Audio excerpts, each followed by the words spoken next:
Nous allons évoquer aujourd'hui la gestion des émotions. C'est quelque chose de très important dans la pratique de la méditation puisque je vous invite à vous reconnecter à vos sens, vous reconnecter à vos émotions.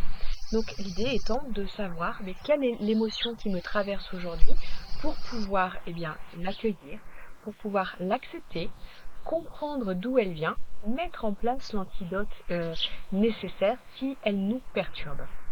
Alors en tibétain, on dit, la traduction de émotion, c'est vent subtil. J'aime beaucoup cette image parce que vent subtil, ça nous donne vraiment l'impression que c'est quelque chose qui va nous traverser et c'est quelque chose qui va partir. J'aime cette phrase qui est tout est là aujourd'hui et demain ça ne sera plus là. C'est-à-dire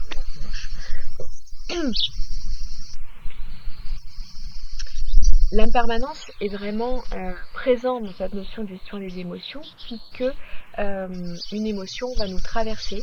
Quand on est en colère, on n'est pas en colère toute notre vie, sauf si vraiment on est pris par un trauma profond, mais parce qu'il s'est passé telle situation dans notre famille, il va y avoir un mouvement de colère, ce vent de colère, mais qui passera. Hein, il y a cette phrase qui est « ça aussi, ça passera », puisque tout passe à un moment ou à un autre. Donc on parle de ces vents subtils et il est dit qu'il y aurait 72 000 vents subtils, 36 000 positifs, 36 000 négatifs. Donc 36 000 négatifs, j'aime pas trop cette expression de négatif, on va plutôt parler d'émotions perturbatrices. Donc il y a les principales qui ne nous perturbent pas et les autres qui sont aussi principales et qui nous perturbent. Dans ces 36 000 émotions perturbatrices, les 5 principales, on parle des poisons mentaux. Donc les 5 poisons mentaux sont le désir attachement, la colère, l'ignorance, l'orgueil et la jalousie. Bien sûr, comme je vous ai dit, il y en a 36 000. Ça, ce sont les 5 principales et qui se déclinent ensuite en émotions beaucoup plus subtiles. Ça, c'est vraiment les 5 qu'il faut repérer parce qu'elles sont présentes dans notre quotidien. Donc ces 5 émotions, on va prendre le temps d'en parler et surtout de comprendre comment elles fonctionnent et quels sont leurs antidotes. On va commencer par la première, la colère. Je pense que tout le monde connaît l'émotion, la colère. La colère, elle est représentée par un feu. C'est un feu intérieur. C'est un feu qui se consume et qui nous brûle. C'est un feu qui nous envahit et qui nous fait du mal. En général, la colère nous blesse. Quand on est en colère, c'est pas un sentiment, une sensation qui est agréable. Et en plus, ça va éclabousser les autres. Le feu va se répandre et en général, on blesse également les autres. Donc, nous sommes en colère quand notre esprit est vraiment perdu et perturbé par des difficultés. On parle de bouillonnement intérieur. La cause, c'est l'aversion. Qu'est-ce qui s'est passé ? La fonction de la colère, c'est de nous empêcher d'être dans le maintien du bonheur. Elle est tout de suite repérable. Ça peut être une toute petite colère. On n'est pas obligé d'être dans un feu énorme. Ça va être une petite impatience. Ça va être une petite pique. Ça peut commencer tout doucement, la colère, jusqu'à l'explosion et le torrent de colère. Bien sûr, il y a des degrés de colère. Mais ce qui est important, c'est de repérer ce qui se passe en nous. Tiens, là, il y a un truc qui m'a un peu piqué. Et du coup, j'ai réagi de telle manière. Une petite phrase, un petit mot pas sympa. Ça fait partie de la colère. Et bien sûr, jusqu'à l'explosion que l'on peut également connaître. L'antidote à la colère, c'est la patience et la tolérance. C'est écouter ce qui se passe autour de nous, comprendre pourquoi l'autre a agi de telle manière, ou moi-même, parce qu'on peut être en colère contre soi, pourquoi j'ai agi de telle façon, et du coup je n'ai pas atteint l'objet de mes pensées ou de mes désirs. Donc ce qui est important, c'est de prendre le temps, de réfléchir à ce qui s'est passé avec tolérance et patience. Parce que si l'autre a agi de telle manière, il a aussi ses propres raisons. Il a aussi ses propres maladresses, il a aussi ses propres difficultés. Et accepter que l'autre n'est pas parfait, c'est accepter que nous-mêmes ne sommes pas parfaits. Donc c'est être patient pour permettre à chacun d'évoluer et tolérant. Donc à chaque situation où vous sentez de la colère qui arrive, peu importe le degré, même si c'est toute petite colère, c'est bien d'aller tout de suite travailler dessus pour éviter que ça ne soit l'explosion finale. Donc la colère, son antidote, c'est la patience et la tolérance. La deuxième émotion, alors c'est toujours un peu compliqué pour nous occidentaux de l'avoir comme une émotion, c'est l'ignorance. L'ignorance, son symbole, c'est quelqu'un qui est aveugle, qui ne voit pas et qui avance. Donc sa couleur c'est le blanc, je vous avais pas dit que la couleur de la colère c'est le rouge. Donc pour revenir à l'ignorance, c'est l'absence de compréhension et de connaissance de la véritable nature des choses. Donc quand on ignore les choses, eh bien on va mal les comprendre et du coup on va mal réagir à certaines situations. Donc des fois on croit qu'on sait et du coup on a des réactions qui sont inadaptées aux situations. Donc la fonction de l'ignorance c'est de supporter l'émergence des émotions perturbatrices. Et son antidote, eh bien c'est la sagesse, c'est la connaissance. Comprendre l'interdépendance des choses, comprendre la nature des phénomènes, comprendre l'impermanence, comprendre tout ce que l'on a évoqué déjà jusqu'à présent pour pouvoir sortir de l'ignorance. Dans la philosophie bouddhiste, pour atteindre le bonheur, il existe, si on imagine un oiseau avec deux ailes.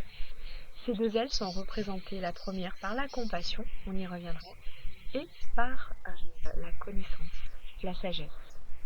Plus on va équilibrer ces deux choses, et plus on va aller vers le bonheur. Je suis dans la compassion et dans la connaissance. C'est-à-dire que je ne prends rien de pour acquis et je continue d'essayer de comprendre ce qui se passe à l'intérieur de moi et autour de moi. Donc la colère, l'ignorance. La troisième, c'est l'orgueil.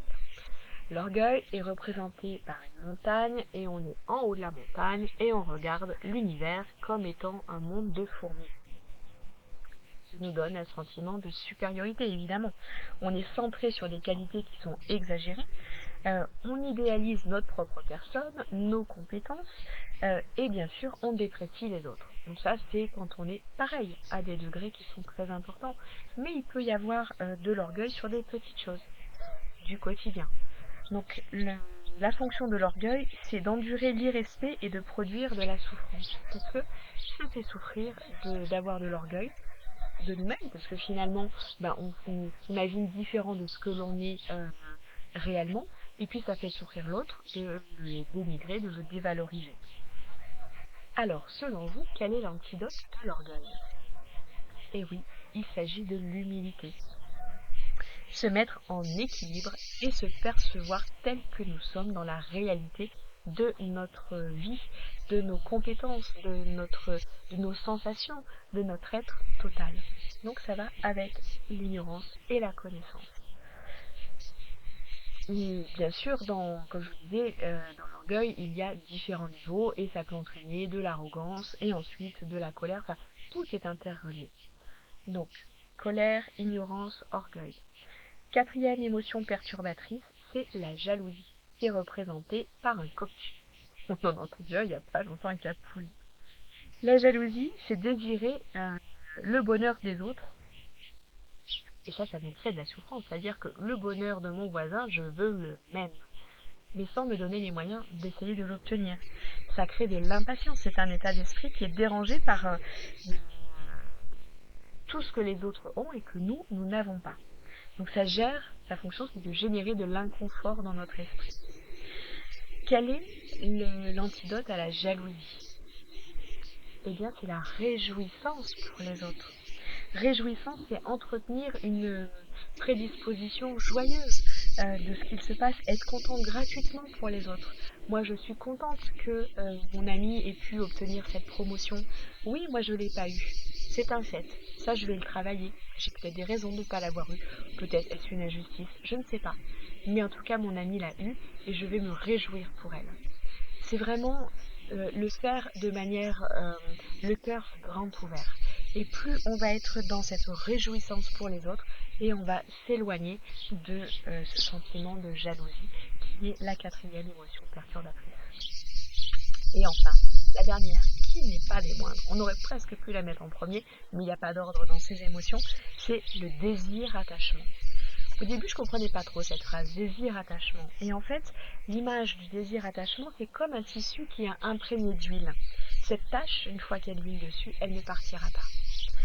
Je suis très attachée à ce bol chantant qui est un des premiers que j'ai obtenu. Si demain il se brise, est-ce que ma vie s'arrête? Est-ce que mon bonheur au quotidien va être vraiment détruit? Non, bien sûr, je vais rencontrer une contrariété parce que je suis attachée à ce bol. J'aime bien mettre de l'eau dedans, j'aime bien le son qu'il fait, il m'accompagne dans mes méditations. Je suis dépendante un peu de lui, mais j'essaye de ne pas l'être trop. Le désir-attachement, c'est quand on est dépendant aux choses, dépendant aux événements, dépendant aux personnes et que cela nous crée de la douleur à des choses extérieures. Et finalement, ça devient désagréable et tout va être exagéré jusqu'à obtenir du déplaisir. Le désir-attachement nous crée de la souffrance, c'est sa fonction. Et bien sûr, son antidote, c'est le détachement. C'est savoir voir les choses avec lucidité en gardant une saine distance, c'est-à-dire que je suis lucide. Si demain ce bol se casse, eh bien, je serai peut-être déçue sur l'instant, mais je pourrais trouver un autre bol ou peut-être une autre chose qui pourra le remplacer. C'est savoir prendre les choses avec du recul. Ne pas se dire mon bonheur dépend de lui ou dépend de ma relation avec mon mari. S'il ne fait pas telle chose, eh bien moi, je vais être malheureuse. Non, c'est moi qui décide d'être heureuse ou malheureuse en fonction de ce que je mets en place. Notre bonheur ne dépend pas de l'attitude des autres, des événements extérieurs, des sentiments que les autres peuvent nous donner ou notre dépendance aux objets, à la cigarette, à plein de choses dans notre quotidien. Donc c'est savoir se détacher des choses sans être... souvent on se dit mais si je suis détachée, je ne suis plus humain. Non, c'est savoir prendre en fait une juste et saine distance avec les choses, les événements et les personnes. 5 émotions perturbatrices, la colère, l'ignorance, l'orgueil, la jalousie, le désir-attachement, et 5 antidotes, la patience, la tolérance, la connaissance, l'humilité, le réjouissement pour autrui et le détachement. Donc je vous invite cette semaine à remplir cette petite fiche, ma semaine en émotion, et à trouver chaque jour quelle est l'émotion que vous ressentez. Est-ce que c'est une émotion positive? Est-ce que c'est une émotion perturbatrice? Essayez de repérer ce qui a déclenché cette émotion perturbatrice, si sûrement qu'une limite a été atteinte. Et à ce moment-là, vous allez pouvoir mettre en place l'antidote. Je vais vous inviter à faire également un exercice de pleine conscience, qui est la marche méditative.